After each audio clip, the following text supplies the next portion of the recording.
Ang Aso at ang Pusa, Kabanata 2, Ang Pagtutulungan.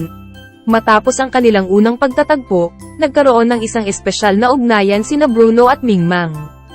Hindi nila inakalang magiging magkaibigan sila, ngunit sa bawat araw na lumilipas, lumalim ang kanilang samahan.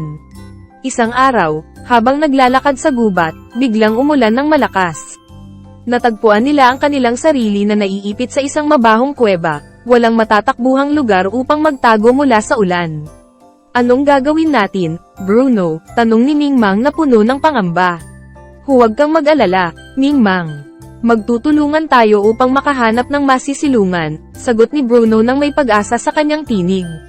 Sa pamamagitan ng kanilang pagtutulungan, nagsikap silang hanapin ang ligtas na lugar. Binuhat ni Bruno si Mingmang sa kanyang likuran habang hinahanap nila ang pinakamalapit na kuweba. Sa wakas, nakita nila ang isang maliit na butas sa ilalim ng puno, na maaaring magsilbing kanlungan sa kanila mula sa ulan. Pinasok nila ito at nagtago mula sa malakas na ulan, nagpapasalamat sa kanilang pagtutulungan. Nang matapos ang ulan at lumabas sila mula sa kuweba, nagpasalamat si Mingmang kay Bruno sa kanyang tulong. Maraming salamat sa pagtulong mo, Bruno. Kung hindi dahil sa iyo, hindi natin malalampasan ang pagsubok na ito, sabi ni Mingmang. Walang anuman, Mingmang. Ang mga tunay na kaibigan ay laging nagtutulungan, sagot ni Bruno nang may ngiti. Mula noon, mas lalo pang tumibay ang ugnayan ni Bruno at Mingmang. Hindi nila malilimutan ang araw na nagtulungan sila upang malampasan ang hamon ng kalikasan. Moral ng kwento.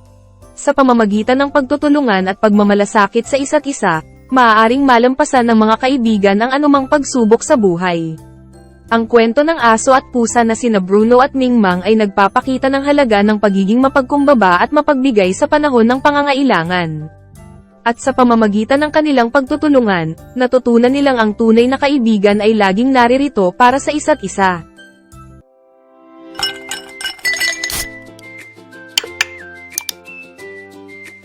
Please subscribe.